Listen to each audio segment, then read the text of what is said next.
नमस्कार साथियों, स्वागत है आपका हमारे YouTube channel only paper practice में। साथियों, आज का जो पेपर प्रैक्टिस सेट है यह पेपर प्रैक्टिस सेट नंबर है 102। जनरल स्टडीज़ का पेपर प्रैक्टिस सेट रहेगा। पहले जानते हैं कि किन किन परीक्षाओं में आपके लिए यह महत्वपूर्ण रहेगा। सबसे पहले आप देखेंगे कि आप किसी भी स्टेट में अगर आप गवर्नमेंट जॉब की तैयारी कर रहे हैं और वहाँ पे उस एग्ज़ाम में आपका जनरल स्टडीज़ यानी सामान्य अध्ययन या सामान्य ज्ञान अगर आपका पूछा जाएगा तो वहाँ पर हमारी ये टेस्ट सीरीज आपकी बहुत काम आएगी। इसके अलावा जैसे कहेंगे कि सेंटर एग्ज़ाम में सेंटर गवर्नमेंट की जो एग्ज़ाम्स आते हैं जैसे SSC GD, SSC MTS, SSC CGL, इसके अलावा और भी है सेंटर आर्म्ड पुलिस फोर्स का जो पेपर आता है वहाँ पे भी सामान्य अध्ययन जो हमारी टेस्ट सीरीज चल रही है बहुत काम आएगी।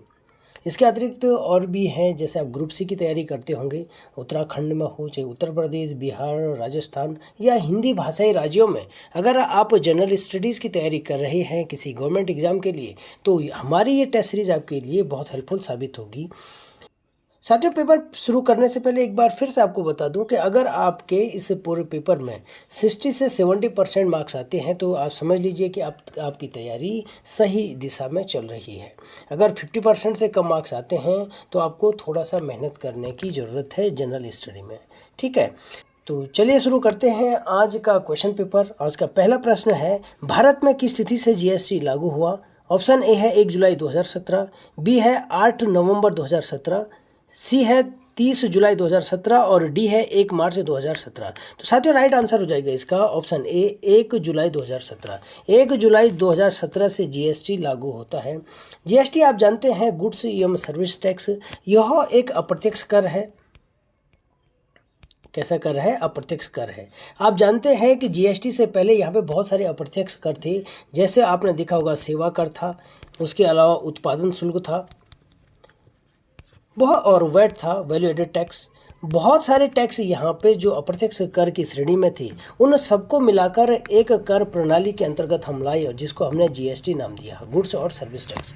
जो आया था कौन सा? संविधान संशोधन के तहत हमने अपने संविधान में संशोधन किया, वो था 101वां संविधान संशोधन। 2016 में हमने ये संविधान संशोधन किया था। इसके तहत हमने एक आर्टिकल जोड़ा जिसका नाम था 289A को 289 को हमने एक आर्टिकल जोड़ा और इस अनुच्छेद में हमने जीएसटी परिषद की बात कही। किसकी बात कही? जीएसटी परिषद। ठीक है, जीएसटी परिषद। तो क्वेश्चन ये बनेगा कि जीएसटी परिषद किस अनुच्छेद के अंतर्गत है? तो वो है 279A के तहत हमारा जीएसटी परिषद आता है।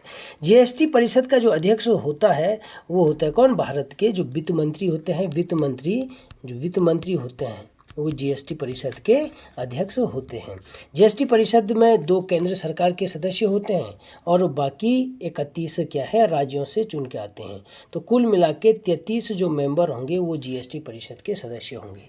ठीक है, जीएसटी परिषद का जो कार्य होगा वो केंद्र और राज्य जो सरकारें हैं वहाँ पे अप्रत्यक्ष करों के संबंध में क्या करेगा? सिफारिशें प्रदान करेगा।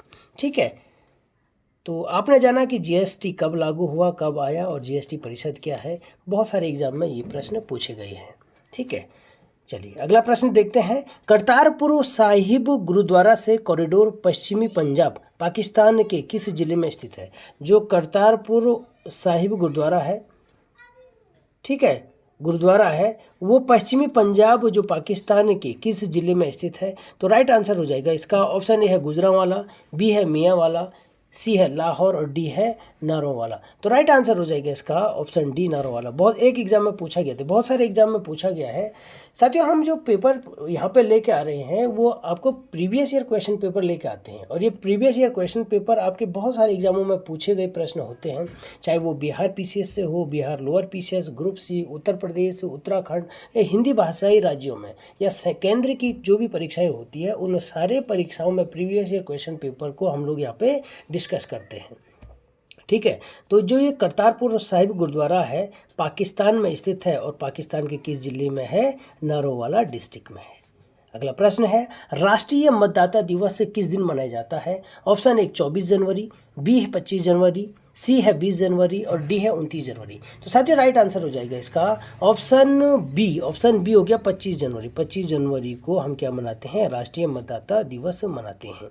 साथियों कब से हम ये राष्ट्रीय मतदाता दिवस मनाते हैं? 2011 से। कब से मनाते हैं? 2011 से। क्या हुआ था 25 जनवरी को? भारत में 25 जनवरी सन 1950 ईस्वी में इलेक्शन कमीशन की स्थापना होती है और इसी कारण से हम 2011 से 25 जनवरी में हम क्या मनाते हैं? हम क्या मनाते हैं? मतदाता दिवस मनाते हैं। अगला प्रश्न देखते हैं, निम्नलिखित में से भारतीय रिजर्व बैंक के गवर्नर नहीं रहे हैं। ऑप्शन ए है मनमोहन सिंह, बी है बिमल जालन, सी है मोंटेक सिंह अहलूवालिया, होना चाहिए ऐसे मोंटेक, गलत मिसप्रिंट हो गया, तो मोंटेक सिंह अहलूवालिया, और डी है उर्जित पटेल। तो राइट आंसर हो जाएगा मोंटेक सिंह अहलूवालिया भारतीय रिजर्व बैंक के गवर्नर नहीं रहे हैं। बाकी ये सभी भारतीय रिजर्व बैंक के गवर्नर रहे हैं। मोंटेक सिंह अहलूवालिया कौन थे? आपने देखा होगा कि योजना आयोग के अध्यक्ष रहे हैं ये, जब यूपीए सरकार थी 2014 तक ये क्या थे? योजना आयोग के अध्यक्ष नहीं, उपाध्यक्ष, सॉरी अध्यक्ष। योजना आयोग के अध्यक्ष तो प्रधानमंत्री के होते थे ना उस समय।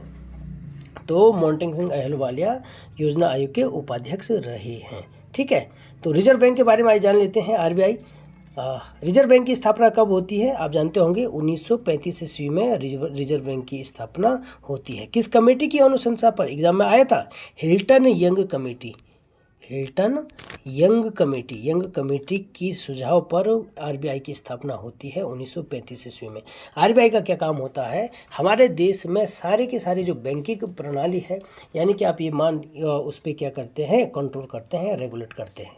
एक रेगुलेटिंग क्या है? एक अथॉरिटी है जो कि मुद्रा से संबंधित और बैंकिंग जो प्रणाली है इस पर क्या करते हैं? रेगुलेट करते हैं, इसको रेगुलेट करते हैं। ठीक है, अगला प्रश्न है, Renuka ji dam multipurpose project के लिए कितने राज्यों ने समझौते पर हस्ताक्षर किए? ऑप्शन ए 4, बी 7, सी 3 और डी है 6। तो राइट आंसर हो जाएगा इसका option D 6। Option D right answer हो जाएगा इसका। क्या हो जाएगा? ऑप्शन डी राइट आंसर हो जाएगा। तो जो ये रेणुका जी डैम के बारे में अगर बात करें, रेणुका जी डैम है जो, ये कहाँ पे है? कौन से राज्य में है? हिमाचल प्रदेश राज्य में।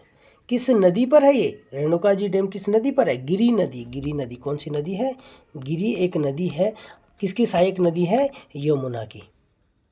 यमुना नदी की सहायक नदी है एक गिरी, और रेणुका जी डैम बन रहा है हिमाचल प्रदेश में। ये कितने जो रेणुका जी डैम है कितने राज्य के लिए? 6 राज्य। अब वो 6 राज्य कौन कौन है आइए जान लेते हैं। ये 6 राज्य, सबसे पहले देखेंगे हम राजस्थान।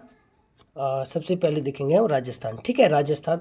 उसके बाद राजस्थान के बगल में क्या है? हरियाणा का नंबर। हरियाणा के बगल में दिल्ली के बाद आपका यूपी आता है। यूपी के बाद आपका उत्तराखंड आता है, और उत्तराखंड किससे सटा हुआ है? हिमाचल प्रदेश, एचपी। तो 1 2 3 4 5 6 राज्य इसके हिस्से हैं। ठीक है, रेणुका जी डैम जो प्रोजेक्ट है इस पर हस्ताक्षर किए हैं 6 राज्यों ने। अगला प्रश्न है, राष्ट्रीय विज्ञान दिवस कब मनाया जाता है? ऑप्शन ए 28 जनवरी, बी 28 मार्च, सी 28 फरवरी और डी 28 अप्रैल। तो राइट आंसर हो जाएगा इसका ऑप्शन सी, 28 फरवरी को हमारा विज्ञान दिवस मनाया जाता है। अच्छा, क्यों मनाया जाता है विज्ञान दिवस?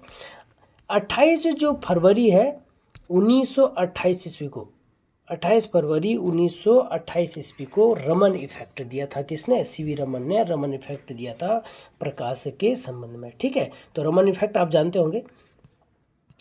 अगला प्रश्न है, मिशन इंद्रधनुष किससे संबंधित है? ऑप्शन ए शहरीकरण, बी प्रतिरक्षण, सी है स्वास्थ्य एवं सफाई, डी है ग्रामीण भारत के पुनरुद्धार के लिए। तो राइट आंसर हो जाएगा इसका ऑप्शन बी। ऑप्शन बी है प्रतिरक्षण के लिए। और किसका प्रतिरक्षण? मिशन इंद्रधनुष नाम से आप जान रहे होंगे कि इंद्रधनुष में कितने रंग होते हैं? 7 रंग होते हैं। आइए जानते हैं 7 बीमारियां क्या हो जाता है।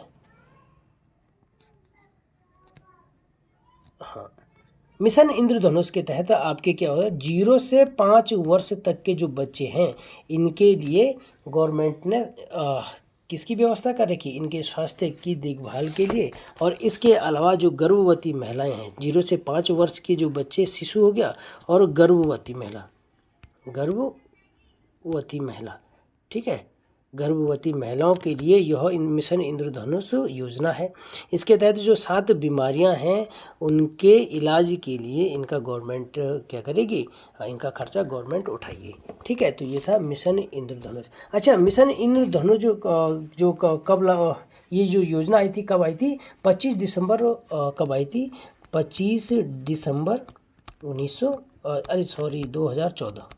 25 दिसंबर 2014 को हमारा मिशन इंद्रधनुष आया था। ठीक है, तो देखा आपने, बढ़िया तरीके से जाना कि मिशन इंद्रधनुष क्या है और किस किस के लिए यह लाभदायक है। अगला प्रश्न है, भारत की पहली बुलेट ट्रेन किस शहरों के बीच चलेगी? तो जय जानते हैं, भारत की पहली बुलेट ट्रेन नई दिल्ली से वाराणसी, बेंगलुरु से चेन्नई, अहमदाबाद से मुंबई और नई दिल्ली से चंडीगढ़। तो आप जानते होंगे, राइट आंसर हो जाएगा इसका अहमदाबाद से मुंबई। ठीक है, अगला प्रश्न है, कुतुबुद्दीन ऐबक के शासनकाल में राजधानी कहाँ थी? तो राइट आंसर हो जाएगा कहाँ थी? इल्तुतमिश नहीं, कहाँ थी? लाहौर। कहाँ थी? लाहौर। कुतुबुद्दीन ऐबक, आप जानते होंगे जब दिल्ली सल्तनत स्टार्ट होता है और सबसे पहला वंश आता है गुलाम वंश। गुलाम वंश के संस्थापक थे कुतुबुद्दीन ऐबक। और कुतुबुद्दीन ऐबक जब गुलाम वंश के शासक बनते हैं तो उनकी राजधानी उस समय लाहौर थी।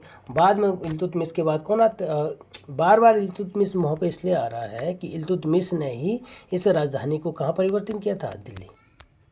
ठीक है, दिल्ली सल्तनत की राजधानी। कुतुबुद्दीन ऐबक के बाद इल्तुतमिश ही आता है। ठीक है, हाँ।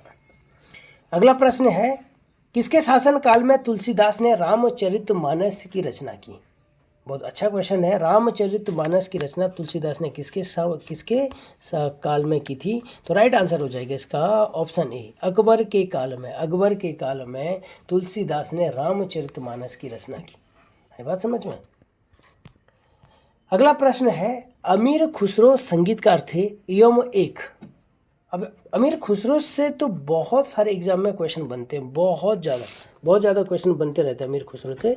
तो अमीर खुसरो एक संगीतकार थे और एक क्या थे आगे, सूफी संत थे, फारसी या हिंदी लेखक थे तथा हिंदी लेखक और इतिहासकार एवं विद्वान। तो ये तीनों ही थे, सूफी संत भी थे, फारसी एवं हिंदी लेखक भी थे और इतिहासकार एवं विद्वान। आइए जानते हैं अमीर खुसरो ने किन क्या क्या रचनाएं लिखी थी।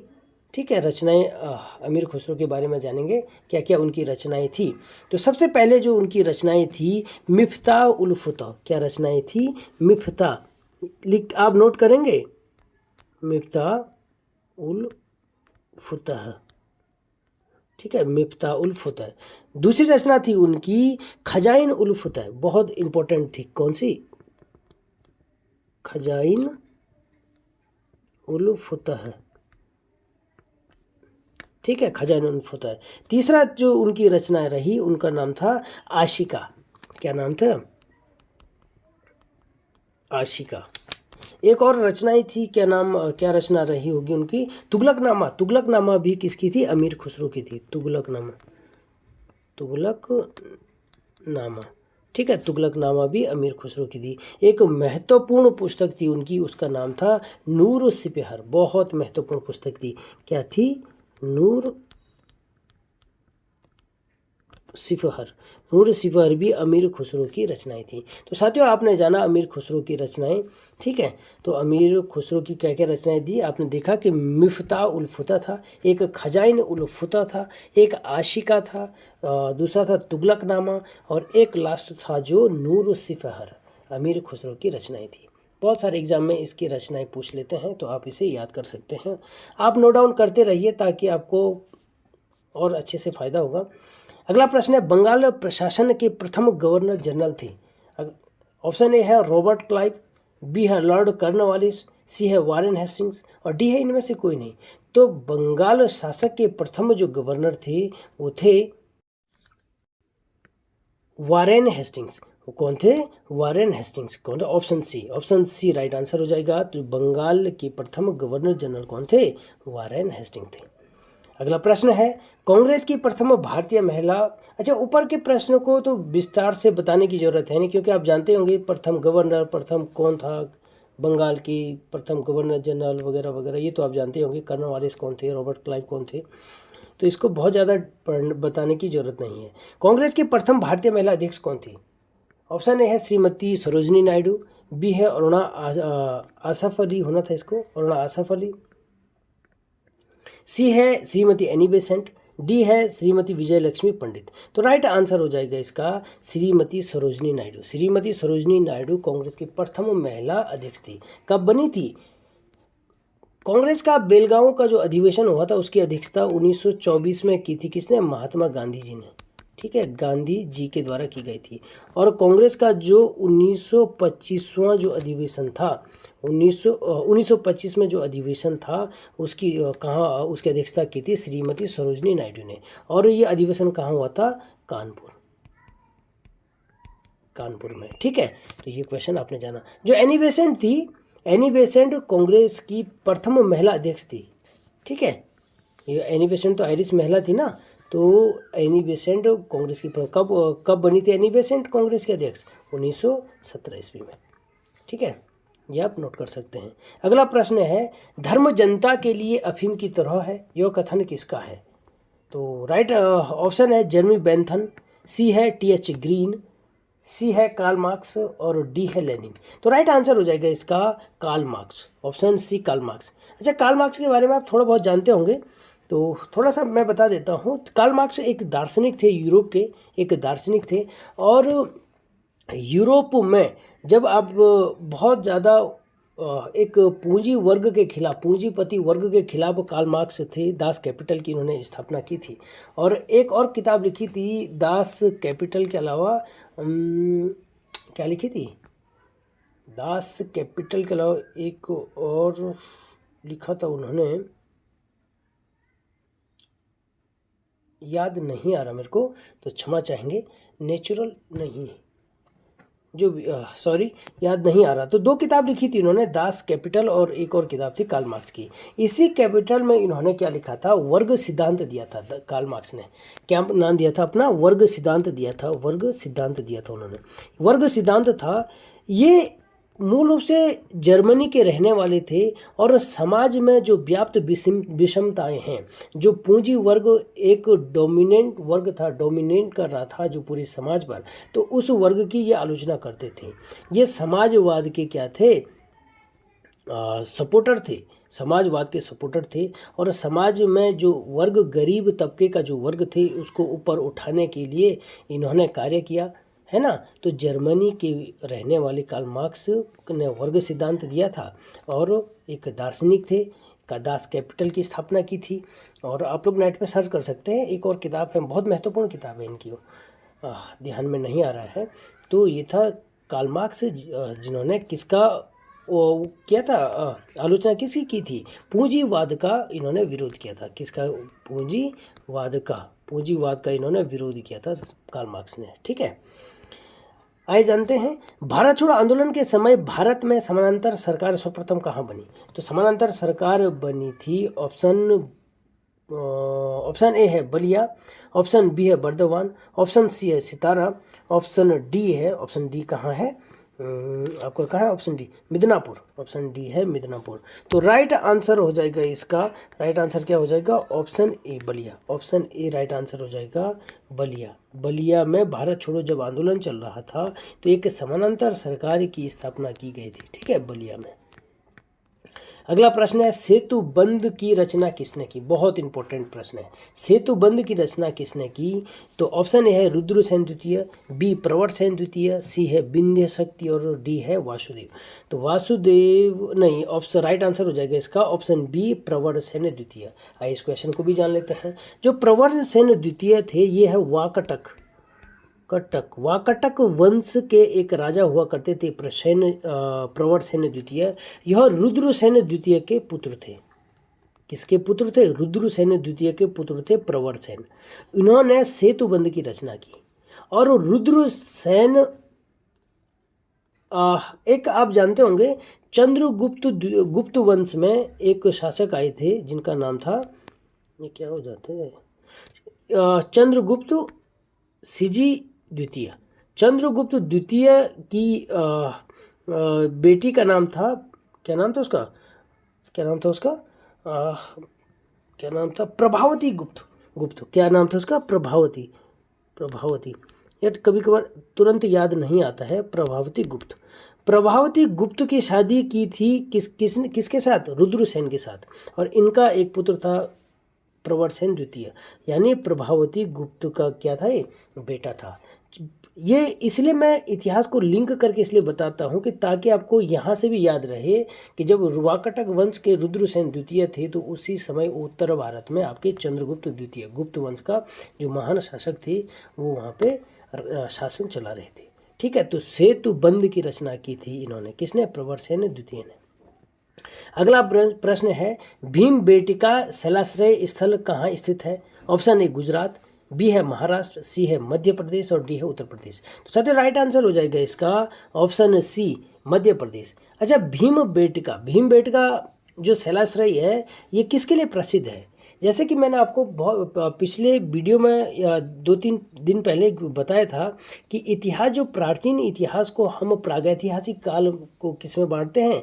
प्रागैतिहासिक काल को हम बांटते हैं एक पाषाण काल, पुरा पाषाण काल, एक नवपाषाण काल, एक पाषाण काल, मध्य पाषाण काल और नवपाषाण काल। पुरा पाषाण काल, मध्य पाषाण काल और नवपाषाण काल में हम इतिहास को बांटते हैं, प्राग ऐतिहासिक काल को। तो पाषाणकालीन और नवपाषाण कालीन जो साक्ष्य मिले हैं वो भीमबेटका से मिले हैं मध्य प्रदेश में। और वहाँ पे क्या था? भीमबेटका में जो पत्थर मिले, पत्थरों पर शैलचित्र बनाए गए थे। पत्थरों पर कैसे चित्र बनाए गए थे? शैलचित्र। और वो शैलचित्र थे पाषाण युग के शैलचित्र। ठीक है, तो इसलिए भीमबेटका प्रसिद्ध है। उस समय भीमबेटका एक ऐसा स्थल है जहाँ पर कि पूरे प्राचीन भारत में जब मानव, हमारा जो पूर्वज थे वो आदि मानव की अवस्था में थे, तो उस समय का जो सबसे पहला जो साक्ष्य मिला तो वो भीमबेटका से ही मिला है। तो हमारे देश में जो प्राचीनतम आदि मानव के साक्ष्य मिले हैं वो भीमबेटका से ही मिले हैं। तो ये था इम्पोर्टेंट प्रश्न आपके लिए। ठीक है, क्या समझा पा रहा हूँ मैं आपको, या आपकी समझ में अगर नहीं आ रहा हो तो कमेंट बॉक्स में बताइए ताकि मैं अगली बार उसमें सुधार करके आपको और अच्छे से बता सकूँ। अगला प्रश्न है, पुष्यमित्र सुग के द्वारा 2 अश्वमेध यज्ञ किए जाने के बारे में जानकारी किस लेख में मिलती है? अच्छा, बहुत इंपॉर्टेंट। अब आप लोग हाथी गुम्फा अभिलेख भी कर सकते हैं क्योंकि पुष्यमित्र सुग के समय का ही है। तो राइट आंसर ऑप्शन ए है सारनाथ अभिलेख, बी वेसरनगर अभिलेख, सी है हाथी गुम्फा अभिलेख और डी है अयोध्या अभिलेख। तो राइट आंसर है इसका अयोध्या अभिलेख। जो पुष्यमित्र सुगु थे उनके 2 अश्वमेध यज्ञ किए उन्होंने। ठीक है, तो वो कहाँ से इसकी जानकारी मिलती है हमें? अयोध्या लेख से। ठीक है, अब जो हाथी गुम्फा अभिलेख है हमारा, हाथी गुम्फा अभिलेख में पता चलता है कि कलिंग में एक राजा थे। कलिंग उड़ीसा में एक जगह है, तो कलिंग के एक राजा थे जिनका नाम था खौरवेल। कलिंग के एक राजा थे खौरवेल ने पुष्यमित्र सुगु को हराया था। ये कहाँ पता चलता है? हाथी गुम्फा अभिलेख में पुष्यमित्र सुगु को किसने हराया था? कलिंग राजा खौरवेल ने। ठीक है, इसके अलावा सुगु वंश के बारे में आप जान सकते हैं। पुष्यमित्र सुगु ने सुगु वंश की स्थापना की। मौर्य काल गुप्त काल के पश्चात, समाप्ति के पश्चात एक वंश की स्थापना होती है, तो पुष्यमित्र सुगु ने सुगु वंश की स्थापना की। अच्छा, आप देखेंगे कि मौर्य काल में आपने बौद्ध धर्म का प्रचार प्रसार खूब देखा होगा। तो पुष्यमित्र सुगु ये कैसा था? एक ब्राह्मणवादी था। ठीक है, एक ब्राह्मण था। इसी के दरबार में जो पतंजलि रहते थे, और पतंजलि ने ही इनका क्या किया था? राज्यारोहण के समय में यज्ञ किया था। तो इनको क्या कहा जाता है? कट्टर बौद्ध। ठीक है, यानी कट्टर बौद्ध या बौद्धों का हत्यारा। जो उन्होंने बौद्ध धर्म के बहुत सारे मठ वगैरह विहार ये तोड़े थे। किसने? पुष्यमित्र सुग ने।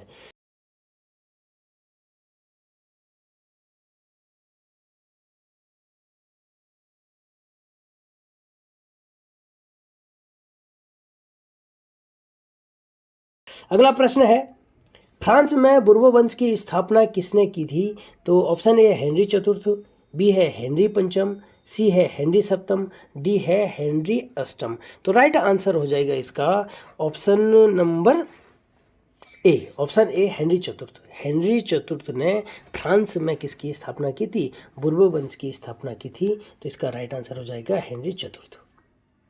अगला प्रश्न है, लास्ट जजमेंट के चित्रकार कौन थे? तो ऑप्शन ए राफेल, डी है माइकल एंजिलो, सी है लियोनार्डो द विंची और डी है जियोतो। तो ये सारे चित्रकार हुआ करते थे। एक चित्रकला है लास्ट जजमेंट, ठीक है, लास्ट जजमेंट, तो उसके चित्रकार कौन थे? माइकल एंजिलो, ठीक है।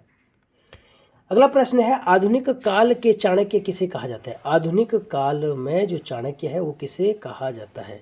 तो आधुनिक काल के चाणक्य किसे कहते हैं? एक ऑप्शन ए है दांतो, बी है मोंटेस्क्यू, सी है मैकियावेली और डी है रूसो। तो राइट आंसर हो जाएगा इसका ऑप्शन सी मैकियावेली। मैकियावेली को आधुनिक काल का चाणक्य कहा जाता है। जो मैकियावेली थे इनको चाणक्य क्यों कहा जाता है? चाणक्य इसलिए कहा जाता है मैकियावेली को कि जो आधुनिक काल में आपने देखा होगा कि इटली में इन्होंने क्या काम किया था। यह एक क्या थे, इटली में इन्होंने एक राजनीतिज्ञ थे। बहुत महत्वपूर्ण बात क्या कही इन्होंने, और एक कूटनीतिज्ञ। मैकियावेली ने इटली को, क्योंकि आप देखते होंगे कि अगर आपने यूरोपीय इतिहास पढ़ा होगा तो वहाँ पे मध्यकाल में बहुत सारी लड़ाइयाँ हुई थी ना। आधुनिक काल के टाइम पे जैसे फ्रांस, इटली जो युद्ध हुए थे, प्रथम विश्व युद्ध, द्वितीय विश्व युद्ध, इन्हीं के कारण हुए थे। तो इटली को मजबूत शक्ति को उभरने में इनका एक बहुत बड़ा योगदान था मैकियावेली का। एक कूटनीतिज्ञ थे। मैकियावेली का कहना था कि आदमी के पास या किसी राष्ट्र के पास पैसा का होना बहुत आवश्यक है, और अगर आपके पास पैसा हो तो पावर को जनरेट करो, यानी शक्ति को जनरेट करो, पावर, शक्ति को लाओ, और शक्ति के बल पर, पैसा और शक्ति के बल पर आप कुछ भी कर सकते हैं, ठीक है। तो मैकियावेली आप जानते होंगे इटली का था, और इनकी ये अवधारणा थी, कूटनीतिज्ञ भी रहे थे। अगला प्रश्न है नाइब मुमलिकात का पद किसके शासनकाल में सृजित किया गया था? Option A Ruknuddin Firoz Shah, B है अलाउद्दीन मसूद शाह, सी है बहराम शाह और डी है आराम शाह। तो राइट आंसर था इसका option C Bahram Shah. Option C Bahram Shah. अच्छा, देखते हैं नाइब मुमलिकात का पद क्या था। आपने दिल्ली सल्तनत में गुलाम वंश पढ़ा होगा, जिसमें कि आपने सबसे पहले कुतुबुद्दीन ऐबक पढ़ा, फिर इल्तुतमिश पढ़ा, और उसके बाद आपने रजिया सुल्तान पढ़ी। इल्तुतमिश के बाद रजिया सुल्तान आती है। रजिया सुल्तान के बाद इल्तुतमिश का बेटा ही था ये फिरोज शाह, क्या नाम था इसका? बहराम शाह, बहराम शाह। तो बहराम शाह की उम्र कम थी और यह एक अयोग्य शासक था। उम्र कम थी तो अयोग्य तो होना ही है। तो इसी को बचाने के लिए, इसी की सत्ता को, बहराम शाह की सत्ता को बचाने के लिए एक नए पद का सृजन किया गया, जिसका नाम था नाइब ए मुमलिकात। नाइब ए मुमलिकात। और इसमें बहुत सारे विश्वसनीय सैनिक हुआ करते थे दरबार में, और इन्होंने ही जो हमारा ये था बहराम शाह की सत्ता पर, इसकी सत्ता पर इनकी रक्षा की थी। तो आप मान लीजिए कि नाइब मुमलिकात जो पद था, इनका काम क्या था? बहराम शाह को सुरक्षा प्रदान करना था, ठीक है, या इसकी सत्ता को सुरक्षा देना था। अगला प्रश्न है 2001 से 2011 के मध्य भारत में निम्नलिखित प्रदेशों में किस प्रदेश में न्यूनतम जनसंख्या वृद्धि दर्ज की गई?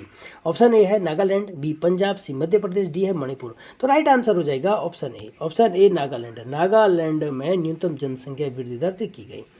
अगला प्रश्न है संयुक्त राज्य अमेरिका के निम्नलिखित राज्यों में कौन राज्य बसंतकालीन गेहूं की खेती के लिए प्रसिद्ध है? ऑप्शन ए उत्तरी डकोटा, बी है टेक्सास, सी है नेब्रास्का और डी है कैलिफोर्निया। तो कैलिफोर्निया संयुक्त राज्य अमेरिका का किसके लिए प्रसिद्ध है? बसंतकालीन गेहूं के लिए। बसंतकालीन गेहूं उगाया जाता है कहाँ पे? कैलिफोर्निया में, ठीक है। सांता आना कहाँ आना? कैलिफोर्निया में आना। जो सांता आना जो क्या है, कैलिफोर्निया में एक बहुत बड़ी जो बहुत ज़्यादा गर्म पवन चलती है, उसका नाम क्या है? सांता आना, ठीक है। ज्योग्राफी के सेक्शन में आपको मिल जाएगा, बहुत अच्छे से बताया मैंने। तो एक कैलिफोर्निया की एक और विशेषता क्या है, यहाँ कौन सी गर्म पवन चलती है? सांता आना। अगला प्रश्न है वियना कांग्रेस का समन्वयक कौन था? बहुत important question. Option A Bismarck, D है मेटरनिक, सी है फ्रांसिस प्रथम, डी है जार अलेक्जेंडर प्रथम। तो राइट आंसर है इसका ऑप्शन बी मेटरनिक। यूरोपीय इतिहास में आपने देखा होगा कि 1800 यूरोपीय इतिहास में आपने 1814 से 1815 के आसपास आपने देखा होगा कि फ्रांस में नेपोलियन बोनापार्ट की मृत्यु हो जाती है। ये नेपोलियन वही व्यक्ति था जिसने यूरोप में बहुत ज़्यादा आतंक मचा रखा था, सारे राष्ट्र उससे परेशान थे। उसी के बाद जब नेपोलियन बोनापार्ट अपने इस आतंक को मचा रखा था इसने यूरोप में, और उस समय ऑस्ट्रिया एक देश है, वहाँ पे आप देखेंगे होंगे ऑस्ट्रिया जिसकी राजधानी वियना है, वहाँ पे एक आदमी थे जिनका नाम था मेटरनिक। मेटरनिक जब नेपोलियन की मृत्यु हो जाती है तो इटली में विदेश मंत्री के रूप में आते हैं, और इन्होंने ही मेटरनिक इतने ज़्यादा कुशल और योग्य और अंतर्राष्ट्रीय संबंधों के जानकार व्यक्ति थे उस समय, इन्होंने ही पूरे के पूरे यूरोप को एकीकृत करने के लिए या यूरोप में शांति व्यवस्था स्थापित करने के लिए वियना में सभी को बुलाया। ठीक है, एक समस्त देशों का एक संगठन स्थापित किया जिसे हम वियना कांग्रेस के नाम से जानते हैं। ठीक है, तो साथियों अगर थोड़ा बहुत भी हम लोग ना किसी भी क्वेश्चन के बारे में थोड़ा थोड़ा जानकारी तो होनी ही चाहिए, तो बस रटने से ज़्यादा फायदा नहीं होगा कि वियना कांग्रेस बता दो भाई, मेटरनिक वियना कांग्रेस ऐसे रटना नहीं है। ठीक है, थोड़ा बहुत जानकारी होनी जरूरी है कि आखिर वियना कांग्रेस क्या था। ठीक है, तो मेटरनिक कहाँ के थे? ये ऑस्ट्रिया के रहने वाले थे। अगला प्रश्न है, कौन सा क्वेश्चन है भाई? हाँ, क्वेश्चन नंबर 26, भारत में निम्नलिखित राज्य में सर्वाधिक कोयले का भंडार कहाँ है? तो सर्वाधिक कोयले का भंडार कहाँ है? Option C Jharkhand, option C है झारखंड में। ठीक है, तो राइट आंसर हो जाएगा कोयले का भंडार। अब उत्पादन, कोयले का सर्वाधिक उत्पादन किन किन राज्यों में होता है ये आप कमेंट बॉक्स में बताएंगे। अगला प्रश्न है, समय ज़्यादा हो गया है तो इसलिए बहुत फास्ट करना पड़ेगा। अगला प्रश्न है, निम्नलिखित पर्वत श्रृंखलाओं में से पंचमंडी हिल स्टेशन किसमें स्थित है? Option A Vindhyachal, B Satpura, C Aravalli और डी अजंता। तो राइट आंसर होगा इसका सतपुड़ा पहाड़ी में। ठीक है, सतपुड़ा पहाड़ी में। अगर आपने ज्योग्राफी में पढ़ा होगा, सतपुड़ा और विंध्याचल के बीच में कौन सी नदी बहती है? नर्मदा। तो जो पंचमंडी हिल स्टेशन है वो किस में है? सतपुड़ा में। ठीक है, अगला प्रश्न है, निम्नलिखित द्वीपों में से किसको जापान का चावल का कटोरा कहा जाता है? तो इसका राइट आंसर होगा राइट ऑप्शन डी, होन्शु द्वीप। होन्शु द्वीप को जापान का चावल का कटोरा कहा जाता है। ठीक है, होन्शु द्वीप को क्या कहा जाता है? जापान का चावल का कटोरा कहा जाता है। अगला प्रश्न है, 29वां क्वेश्चन है, निम्नलिखित में से कौन उष्ण एवं उपोष्ण कटिबंधीय क्षेत्र की कृषि की प्रमुख विशेषता है? ऑप्शन ए गहन कृषि, बी है विस्तृत कृषि, सी है बिखरा कृषि क्षेत्र और डी है अधिक उच्च उत्पादकता वाली कृषि। डी है अधिक उच्च उत्पादकता वाली कृषि। तो राइट आंसर हो जाएगा इसका गहन कृषि। गहन कृषि होगा इसका राइट आंसर। ठीक है, जो गहन कृषि, जो उष्ण एवं उपोष्ण कटिबंधीय क्षेत्र में जो कृषि की जाती है उस कृषि को क्या बोलते हैं? हम गहन कृषि बोलते हैं। ठीक है, अगला प्रश्न है और आज का अंतिम प्रश्न है। साथियों समय की कमी है इसीलिए मैं इन क्वेश्चनों को विस्तार से नहीं बताया, क्योंकि आप लोग ना थोड़ा सा चैनल को व्यूज़ कम आ रहे हैं, ना तो लाइक कर रहे हैं, ना शेयर कर रहे हैं, ना सब्सक्राइब कर रहे हैं। तो अगर आप लोग चैनल को लाइक शेयर सब्सक्राइब करेंगे तो और अच्छे से हम आपको बताने का प्रयास करेंगे। चलिए, आज का अंतिम प्रश्न है, भारत में निम्नलिखित राज्यों में से किस राज्य में बोकारो लौह एवं इस्पात संयंत्र है? बोकारो लौह एवं इस्पात संयंत्र कहाँ है? बताइए, आप कमेंट बॉक्स में बताएंगे या मैं बता दूं? Option C Jharkhand. झारखंड में क्या है? ऑप्शन सी आ जाएगा इसका राइट आंसर। तो भारत में बोकारो लौह एवं इस्पात संयंत्र स्थित है। तो साथियों यही था आपका आज का पेपर प्रैक्टिस सेट। उम्मीद करता हूं कि आपको ये पेपर प्रैक्टिस सेट पसंद आई होगी। जिस भी आप गवर्नमेंट एग्जाम्स की तैयारी कर रहे हैं, किसी भी एग्ज़ाम की अगर आप लोग तैयारी कर रहे हैं तो वहाँ पे जनरल स्टडीज़ का जो सेक्शन होगा वहाँ पे ये पेपर प्रैक्टिस सेट आपका बहुत काम आएगा।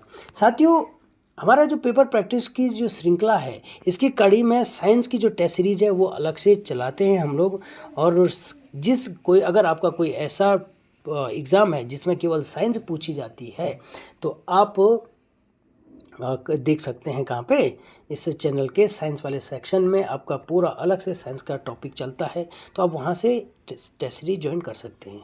यही था आज का पेपर प्रैक्टिस सेट। आपका बहुत बहुत धन्यवाद। नमस्कार।